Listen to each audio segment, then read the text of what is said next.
You're calling on the Senate to exercise its authority to stop President Trump's tariff regime here. Earlier today, as I'm sure you know, the president promised to veto the bill from Senators Cantwell and Grassley that would require congressional approval after 60 days. Now, John Thune says he doesn't think that bill has a future. So, Senator, what should be Congress's answer to the tariffs? Well, let's back up just a little bit. As you've been reporting all day long, every light is flashing red in terms of the economy, and that we really are on the precipice of sliding into a recession and maybe taking it worldwide. Meanwhile, the Secretary of the Treasury is going on Tucker Carlson to talk about all of the workers that Trump and DOJ have illegally fired and spin some tale about how all those people from the Veterans Administration or the NIH or the Social Security Administration can go work in these factories that will magically appear. We need a Secretary of the Treasury who's in the real world. And in the real world right now, he should be calling a meeting of FSOC. Remember, the Financial Stability Oversight Council, which is what we put in place after the crash in 2008. And this is the way that government, when the economy is doing what it's doing right now, the Secretary of the Treasury is supposed to pull everyone together and actually figure out a plan, call the plan, and then execute on the play. But that is not what our Secretary of the Treasury is doing. So that puts us in a position where Congress needs to act, and Congress can actually do it using the authority that Donald Trump himself is using. He's using something called IEPA, but the point is that if Congress says, no, there is no emergency here, then Donald Trump loses his ability to put all of these tariffs in place. So we need to act. We need a Secretary of Treasury to do his job. The Democrats in Congress are ready to act. But if the Secretary of Treasury won't act, then we need the Republicans to step up, join the Democrats, and put a halt to these tariffs that are truly wrecking the worldwide economy. Well, Senator, the president argues it's going to help the U.S. economy, that this is actually about bringing manufacturing back to the U.S., protecting American workers, and lowering trade deficits with other countries. Is there something fundamentally wrong with that objective, or it's simply the means that you take issue with? The objective is exactly one that I have advanced for years. Of course, tariffs should be one of our tools in the toolbox of economic policy. And there are times when appropriately executed that we could use a tariff, for example, to onshore a specific supply chain or to help build up manufacturing that we want to have here in the United States. But you do that in a thoughtful, integrated way, instead of a haphazard number around tariffs applied to everyone with no thought at all about whether or not those tariffs will actually have a negative impact on manufacturing that's currently going on or any manufacturing that anybody might try to get underway.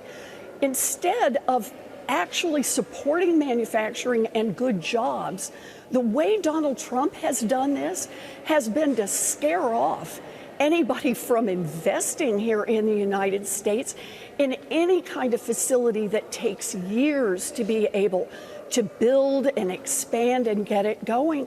He's forcing people to pull back. That is not good for American workers. It is not good for building jobs here in America. It is not good for onshoring our manufacturing. You need a thoughtful policy, and that is the opposite of what Donald Trump has offered. We heard from Larry Fink today, Senator. BlackRock CEO says he believes that a recession is already underway, that the CEOs he talks to say the same thing. Do you agree? And should the Federal Reserve announce an emergency rate cut tonight? Look, I am really worried about whether we are already in a recession or just right on the edge. All of the lights are flashing red. And Larry Fink points this out, but he is not the only one. There are a lot of folks who are starting to say this and a lot of evidence in that direction. Where our focus should be right now is on preventing it from getting any worse. And we can do that. You know, this isn't some outside shock. This is not some war in some distant land that's caused this problem. This is not that the markets are imploding because suddenly all of the bad mortgages are coming to light, like in 2008. One person has started the dumbest trade war in the history of America. Congress has the power to rein that back in. And if Donald Trump and his team won't do it, then Congress should step up and do it before more damage is done.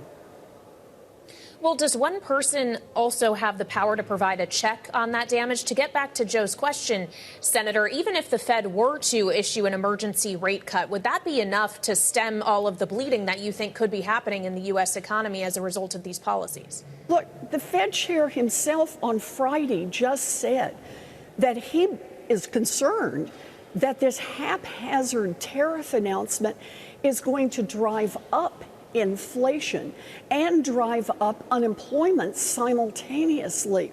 You know, I understand why the Fed chair is really worried at this moment. The one person who can stop this problem is Donald Trump. And if he will roll back these tariffs, we can at least stop the damage from continuing to bleed out through our economy and around the world. And if Trump won't do it, then we just need some Republicans in the House and the Senate to grow a backbone and do what they know is right. You know, I don't know anybody in Congress who's saying, man, this is a great idea. What a cool move. They are really worried about what's happening. They're hearing it from their own constituents at home. But they have the power to fix it. So let's put the pressure on those Republicans to join with the Democrats and take away the authority from Donald Trump to be able to continue to roll out a tariff policy that has the potential now to put millions of people out of work, cost millions of people their savings, their retirement, and start shutting down businesses throughout this country. Looking at a letter that you sent, in fact, led senators signed by all 11 Democrats on the banking committee. It's to the chairman, Tim Scott, demanding a hearing on the impact of President Trump's trade war. I mention this because you're going to be involved in a hearing tomorrow, Senate Finance Committee, with the U.S. Trade Representative, Jamieson Greer, who I can't imagine realized the timing of this hearing when your invitation first went out. Is that the person you want to talk to? Who else would you bring before the banking committee, if not the president himself?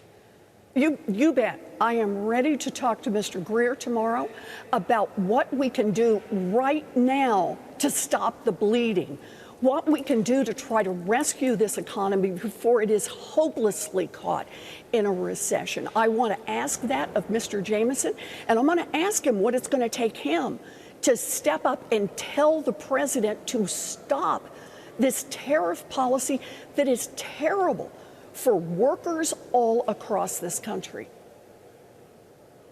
Well, I wonder then, Senator, how much authority you really think the U.S. Trade Representative has, or how much sway in impacting the president's decisions. I could ask the same about the Secretary of the Treasury, of the Commerce Department, of others for that matter. Well, you know, I hope you're listening to your own question, and that is, these are the very people that Donald Trump said were the best people to do policy in each of their chosen areas. Donald Trump's the one who chose his trade rep. Donald Trump is the one who chose his Secretary of the Treasury. By golly, they ought to be doing their jobs right now.